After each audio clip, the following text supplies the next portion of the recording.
we said, this is presented through the SBDC.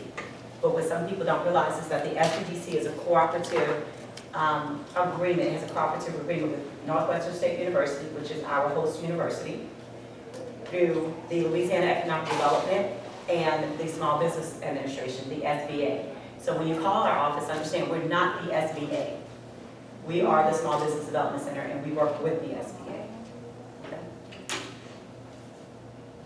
We are the only nationally accredited small business assistance provider in Louisiana. As I mentioned, we have multiple locations, 9 to be exact. We haven't mentioned at the start of the program, you see a business plan in your folder, and that's one of the things that SBDC really has in the past historically focused on helping individuals with. However, we do, and what I'm finding now in this region is that I'm also helping people a great deal with operations in terms of process improvement. I noticed that in businesses here, processes is not something that are really in place strong in some businesses. So we're doing a lot with management development, operations improvement, expansion, and growth. Because growth is a dangerous thing, and some businesses are not sure how to grow in an effective manner. So the business plan is a tool. It is an important tool, but in my role, I'm trying to focus a little bit more on different aspects of business consulting. So we do one-on-one consulting at no cost to you, management development assistance, low cost or no cost workshops similar to this. Like we also mentioned in your flyer, you'll see, in your folder, you'll see 2 flyers. One is for a marketing event that we have planned for next Thursday. That's another no-cost event. But then we also have a QuickBooks training session that's coming up in August, and that will be at a low cost. And then we also have an information resource center that is available online at lsbdc.org that is very, very good, and many of my clients have really benefited from it. This particular workshop is a brief overview, okay? That's why it's called Starting and Financing a Small Business, because it's a brief overview of everything that you should have some knowledge of when you're starting a business. Okay, so it's not going to go in depth in any one area. We've done a business plan workshop where the workshop focused just on doing a business plan. We have a marketing event next week. We have a guest speaker coming in, and he's going to focus on just marketing. So we have different events that focus on certain areas. This session is intended to help you to understand, number one, if you're a small business starting out, what you need to be aware of, what you need to pay special focus to, and there's some people who will come to these events who are kind of borderline. They have a job, they're wondering if they want to start their own business, and this hopefully will help you determine, make those decisions. The most important thing to understand about being an entrepreneur is that you own the business. I don't care how you form it, how you form your business, okay? You need to understand that you are the person who organizes, operates, and most importantly, assumes the risk for the business, okay? So if you don't have enough cash on hand to pay bills, payroll, etc., you better find it because you are responsible, okay? And that's very important for people to understand. Entrepreneurship is wonderful, but it does come with a very rich source of responsibility. Reasons for starting a small business versus the reality of running a small business. This is very important. Most people, these are the most common reasons that we find from our clients. It's not just me, but we, different consultants in the area. The common reasons that people give for wanting to start their own business. Number one, you want to be your own boss. Reality, no one that works in any aspect is your own boss. You never are. Whether you're a stay-at-home mom, or the CEO for a company, or the president and owner of a company, everyone has a boss, right?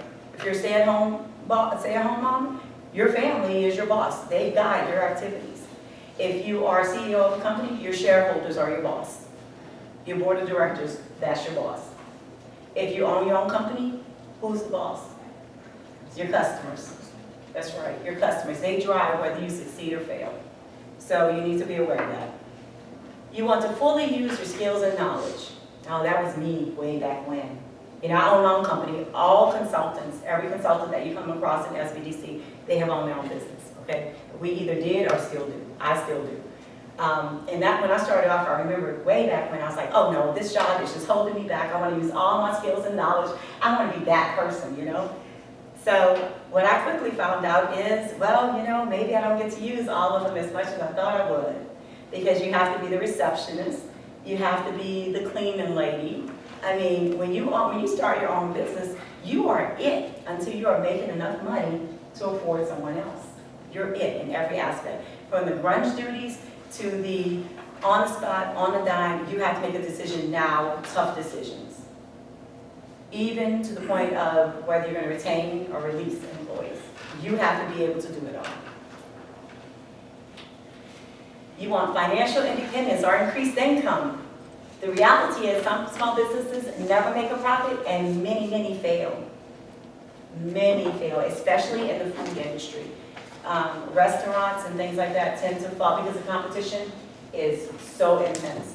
And the scope of knowledge is so broad in some industries that the failure rate is high because individuals do not take the time and effort to invest in knowing all that they should before they take on a new business venture. And that's what we're here for. We're trying to make sure that you understand everything that's involved.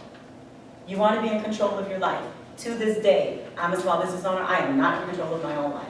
My days go so long. I'm very lucky to have a very supportive husband and family because your moods are sometimes very much affected by those long hours. They are, and so you have to understand you are not doing an 8 to 5 when you own your own business. That is gone. There is no more 8 to 5. And if you're not willing to put in the time, you may want to reconsider. Because the 5 questions that you need to ask yourself, number 1 is, can my family and I handle the pressure? If you're working 12, 14 hours a day, and you come home and you're tired and you just don't feel like interacting with your children, you need to make sure that your spouse is there to pick up. You have parents, grandparents, somebody, some type of support structure to pick up where you have to leave off. You have to make sure that your family is aware that, you know what, mom or dad is not going to be getting a paycheck for a little while. We're going to be driven off of owner's draws and profits. So everyone needs to be on board with that because there is no paycheck until this company is stable, secure, and sustainable. Can you live with uncertainty?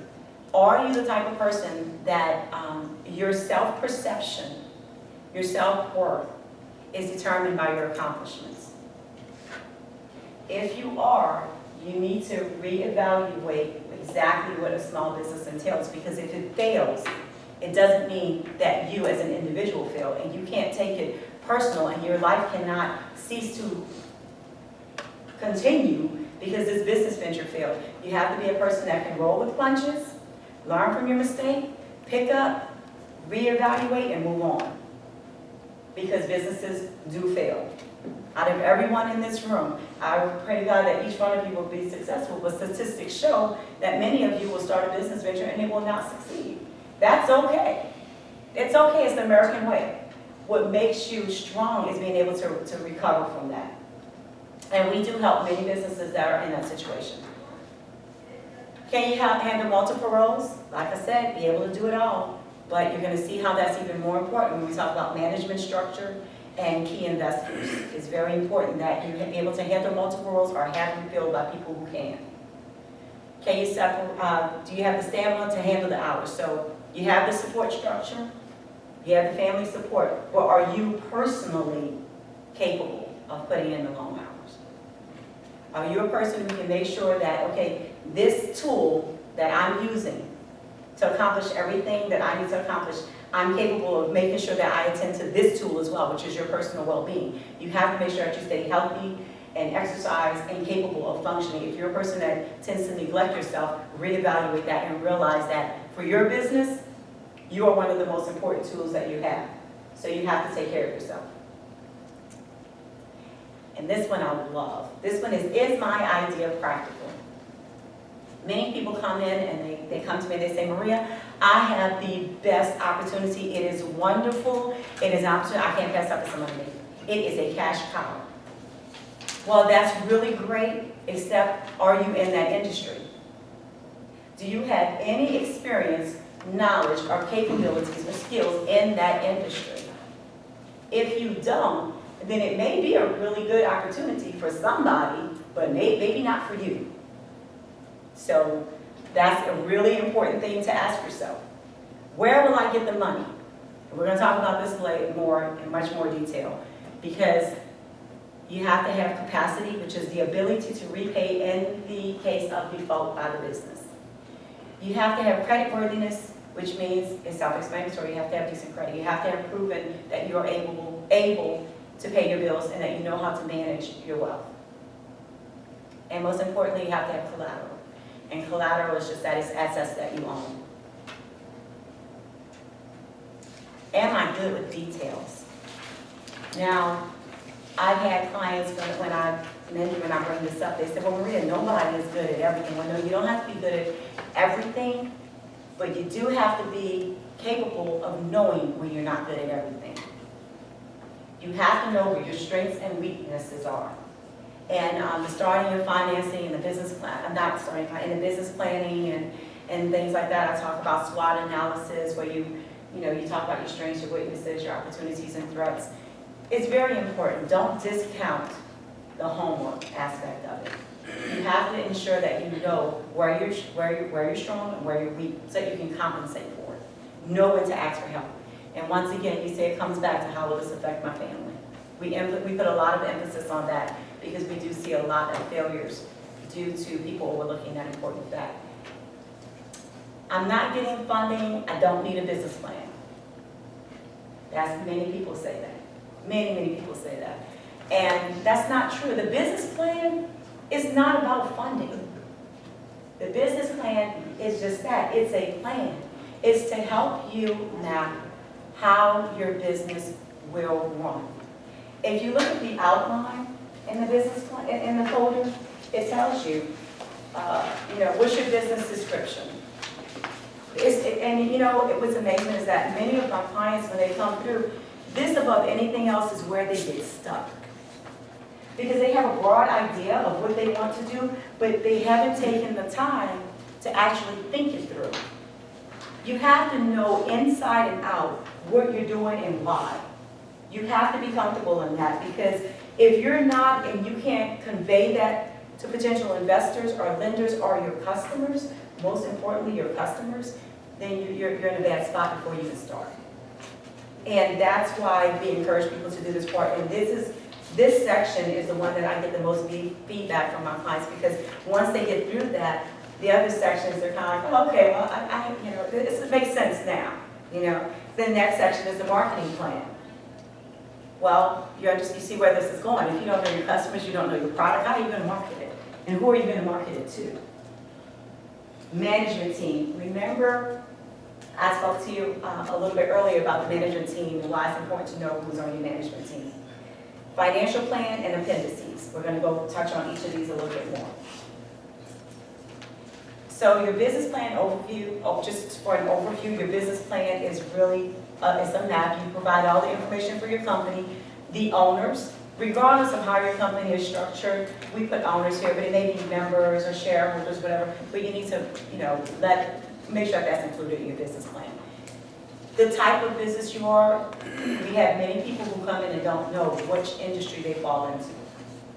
And it may sound elementary, but you need to know what industry you are operating in. What form of business entity will you form? LLC, S-Corp, partnership, sole proprietorship, corporation. You need to know that.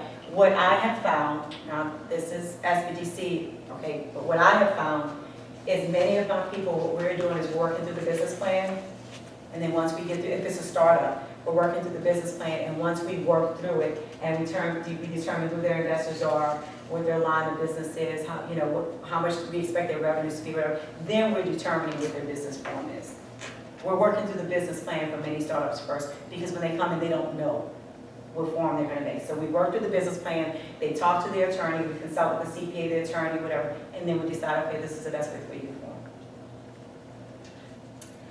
And most importantly, use the business plan to be very, very, very detailed in every section that it asks you about. You have to be honest with yourself. The business plan is for you. Okay, it's for the entrepreneur. So the importance of the reason why I've started doing the business plan in the way I'm doing it is because each business structure has certain tax and legal consequences. And I found that many of our clients, what they were doing is they were coming in, getting the information on how to form the business, going for them, and then after they do it, they're like, oh, they talk to the attorney, it's like, you know what? I should have formed this a different way. This should be formed as an LLC. I shouldn't have done it as a partnership, or I shouldn't do this as a sole proprietorship. Or you know what? As I was going through the plan, I realized that I probably wouldn't have enough funding, so I'm going to take on investors.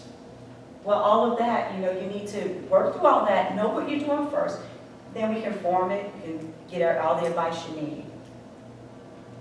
The product or service is so great that it will sell itself. That we wish that were true. I really do. My life would be so simple if that were true. You have to know what is your product or service, and you have to know how you're going to let people know about it. We have what's called the marketing mix, which is 4 P's of marketing. Your product and services strategy, your placement, your place, location, and layout strategy, your pricing strategy, and your promotion strategy. We help you with this in great detail. If you're a startup, if you're existing, we help to make sure that you are pricing right, that you're promoting effectively, that you're in a good location. We help you to refine what you already have existing. But if you're a startup, we help you to do projections in many of these areas based on industry standards and, you know, what your competitors are doing. You have to know what needs you're going to fulfill, what makes you unique. Why would somebody buy your product versus your competitor's product? Who are your competitors? What makes them unique? How can you capitalize on what they're missing? You want, in a nutshell, who's going to buy from you? Why would they buy from you? How often will they buy from you? And how much will they pay for your product? Once again, SWOT analysis. What are your strengths and weaknesses, and what opportunities and threats exist? Another part of the business plan, and this one is the most skipped over part when people are planning their businesses. Because most people think intuitively, I'm going to know this. This is easy, Maria. I'm just going to operate when I need to operate. I'm going to open when I need to open. I'm going to close when I need to close. I'll hire people as I need them, and we're just going to, that's the way it's going to be. Because this is my business, and I want it to be like that. That's why I want to work for myself. Reality is, no. Your customers need to know your hours of operation, else how will they know when you're available for them? You need to know who your suppliers are. You need to have that pretty much. You can't make contracts until your business is open, but you can identify suppliers, talk to them, get their terms. There are many, many suppliers who are very keen on working with small businesses, so they will actually help you, believe it or not, as much as you need. We need to know your operational processes and controls, and this is something that I have found is a very big thing with companies. And this is something that I personally am going to do everything in my power to try to address, because you can do everything you can to help a company start. You can do everything that you want to do to help them expand. But if you don't have good processes, controls, and schedules in place, you're going to run into problems, especially in manufacturing and retail. And I've had quite a few, and I've been here since January, and already have seen so many companies that come in, it's like I'm about to close my doors.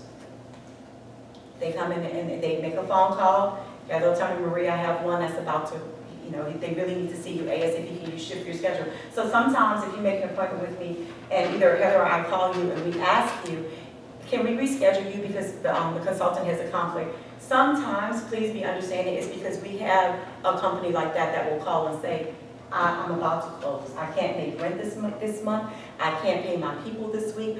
I need help.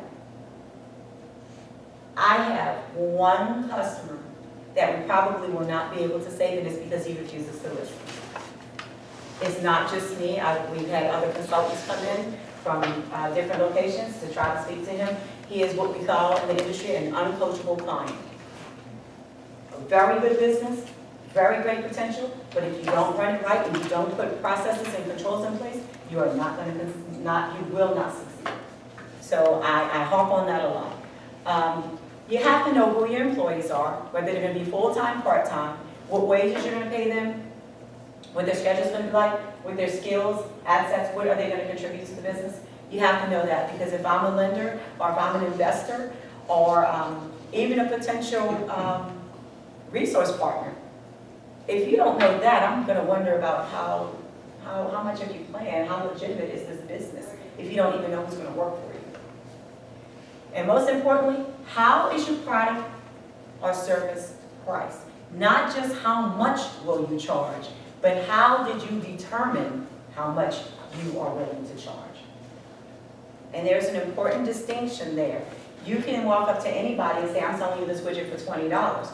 Well, if you didn't do research to determine that you should price it at $20 and your competitor's selling it for $10 and they're both of equal standards, your customers will want to your competitor. And they won't even come back to you. Because it is a proven fact, statistics show that that first encounter is the most important encounter. The owner, what education experience do you have related to the business? Why are you going into this line of business? What have you done to warrant you being a specialist in that industry?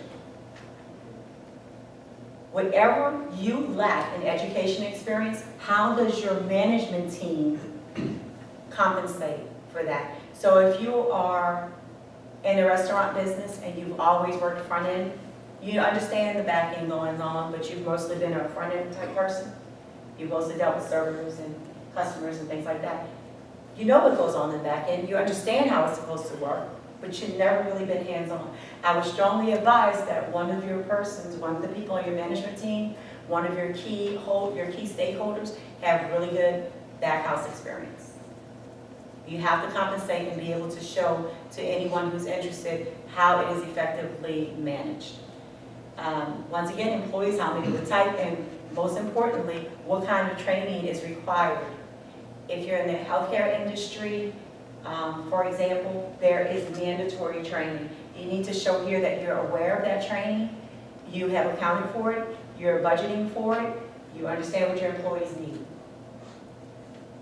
Outside advisors and consultants, once again, we come back. If you can't staff for the areas that you are less than expert in, if you don't have that in your management team, make sure, not everybody is going to pay an attorney to be on staff all the time if you're a small business owner. Nobody does. I don't. But I do have an attorney on retainer. Have an attorney on retainer so people know, okay, well, Maria's not an attorney, that's not her area of specialization, but she has a very reputable attorney that she can turn to when she needs it. Same thing with CPA, realtor, accountant, banker, insurance agent. You need to have those people for any small business, that you need to have those specialists on hand for anyone who needs to speak to them, whether it's a banker, a lender, an investor, or whatever. And for you personally, you need to have that identified so that as you go through expanding or starting your business, they're readily available for you to consult with. Okay. Now, this is one that most people in here are interested in, is a financial plan. Because most people believe that SBDC is SBA and we give out money. We don't. We do not give out money. We do not give out money. We do not guarantee you loan approval. We do not provide access to grants. There are no grants for startups. None. There are no grants for startups, okay? You find one and you bring it to me and I will give you kudos because I have been looking for them. There are none. Now, once you're in operation in certain industries, there are grant funds available through the government for certain industries that meet certain criteria in certain industries that provide certain services. Okay, but that's that once you're already functioning, you're up and running, and you're registered to receive information about those grants. Now, unfortunately, we don't have in this packet, but there is a sheet that I absolutely love called the total. Let me see if I have it. We're out of the sheets over here, which one's over here? We're out of those. So we don't have the total asset need schedule, but we have a really, really good tool that's called the total asset need schedule. I like it more than the cash flows and the personal income statement. I love it because what I found is that when I take that total asset need schedule and I work with clients to figure out what their startup costs are and what their ongoing costs are, it helps the clients to understand their finances better. If we take time and we sit down and they invest the time to understand the total asset need schedule, it's absolutely wonderful. On the total asset need schedule, on one side you have startup costs. right? And so it asks you in detail, it breaks down for you, it says, what are your facility costs? And it includes like taxes and build out and all that. Then utilities, insurance, equipment, advertising, all of your legal and professional fees, all of your one-time startup costs. When people do this, they are amazed at how much startup funds they need. Because most people would just, you know, pay, and then they stop when they run out of money. And well, my business is almost started, but I need to wait till I have some money, and then pay. Well, if you have it set up like this, and you know how much you need, then you can plan so that you don't have to piecemeal it, so that your business looks professional when you do a launch. Your working capital. Many people don't even think of working capital, but working capital is the money that you need for those first 3 to 6 months to give you a chance to get your customer base established if you are a startup. If you're already in operations, we're hoping that you don't need this because you're already operational. You should be self-sufficient. But if you're a startup, you're going to need some time to do the launch, get your reputation out there, get your client base established. So we estimate 3 to 6 months of rent, insurance, utilities, your monthly cost. This is your startup. That's your ongoing monthly. And if you notice, there's payroll and payroll expenses. So that's why it's really important to know how much you're paying your employees, how much you're paying yourself. You need to know so that you can work it into your working capital, because there's a cost of employing people that is associated, and it's driven based on how much you pay them and how many hours they work. Some commonly missed startup expenses are decorating and remodeling. That is a big one.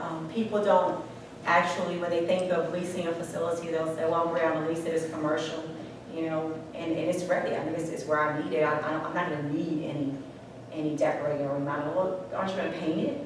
Do you want to paint it? Do you want to have some pictures? You know, I mean, don't you want to make it feel like you? So when people walk in, they're warm to your business, not the previous occupant. Installation of fixtures and equipment. Most of my clients, when they come in, they'll have estimates on the equipment and the fixtures that they need, but they forget about the cost of installing the equipment and the fixtures. It's not going to just sit there in a box, and unless you're an electrician or a computer technician, you're not installing yourself. You have to pay someone to install. Licenses and permits. In your folder, you'll see this is a nice little handy tool. We are having, this does not have our new branding on it, okay? But it is still an SBDC. It's right there, the one you have in here. And it has, it's a good summary of the different licenses and permits that you need and where you can go to find out if you need them and how to get them and who to contact. Some of the, it's come to my attention that some of the phone numbers on the back of Vernon Parish are no longer accurate. We have requested that they be updated. We do not have it updated yet. But overall, the website addresses, the points of contact are still valid, okay? And when you go on gobiz.com to register your company, you also have the option of printing out a customizable sheet to tell you which licenses and permits you need and where you can go. But we find this to be a very helpful tool.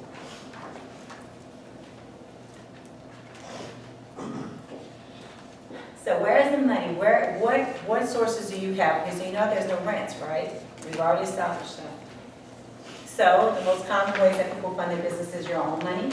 And believe it or not, we have a lot. I know, but we do. I'm looking at here. But we do have a lot of people here who do. They've saved up, they work for different industries, and they have saved, and they are self-financing their business ventures. And that's great. But you know what? It's still your money. The only difference is, instead of using the bank, you're the bank. So you still need to account for that money, because when you invest that money in the business, what should happen? Over time, that business should pay you back, right? So you should it's still accounted for as an owner investment. Friendly sources, what's that another word for? Friendly sources? Mom and dad. Mom and dad, you got it. Family, the parents. Credit cards, which I personally am not very big on credit cards, startup funds, but some people do use them. It's your choice. It's everything at the end of the day, I just consult with you. I advise you. It's your choice what you want to do. Venture risk capitalists. There are many of them out there. There are people who do invest in businesses just because that's what they do. That is their business, to invest in small businesses. And then we have what's called angel investors, and angel investors are similar to risk capital, to venture and risk capitalists, except that they are more focused on the companies that know that people are more reluctant to touch, and they take a more silent role.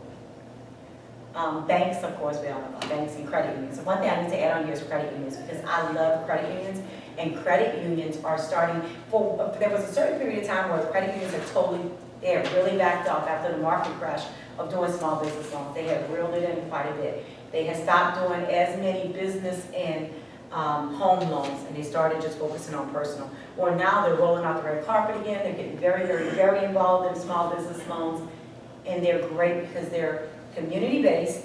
They know you when you walk in, and they take an interest in the whole person, not just that business loan. So I really do like the credit unions, and I'm a big advocate for that. The Small Business Administration and other guarantee programs. Now, I want to explain this. So, the way this slide is, it's like, okay, well, the Small Business Administration is a source of funds, and they're not. The SBA is a guarantee. How many people in here have purchased a home? Okay, so if you purchased your home, it may have been an FHA guaranteed loan, which meant that you got more favorable terms on your loan, right? The SBA is for business loans, but the FHA is for home loans. Okay, they guarantee the loan so that you get a more favorable deal.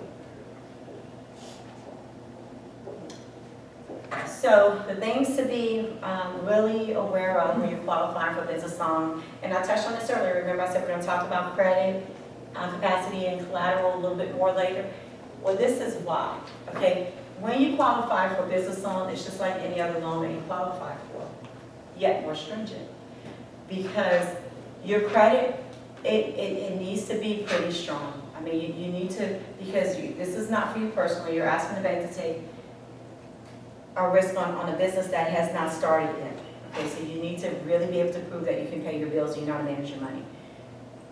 You need to understand that although you're applying for a loan for the business, you are the guarantor. So the bank is scrutinizing not only you, but the business. So your business plan needs to be in order, and your finances need to be in order. Because until that business is capable of supporting and guaranteeing itself, you are. Okay? If you do have credit issues, work on repairing your credit. Time is going to pass anyway, right? Time is going to pass anyway. So you can either sit there and wallow in the fact that you have these credit issues, or you can grab the bull by the horns and say, okay, I see what my credit issues are. Come talk to me, the credit union, your bank, or whoever. Talk to a professional and find out what can you do to repair that credit and work on fixing it. Most credit can, if it's minor things that's bringing your score down, 6 to 12 months it can be fixed. If it's major things, you're going to have to fix them eventually anyway. If it's major, I mean, you're going to have to fix it. One of the places that the SBDC recommends is annualcreditreport.com. It's free credit reports and scores for a small fee. There's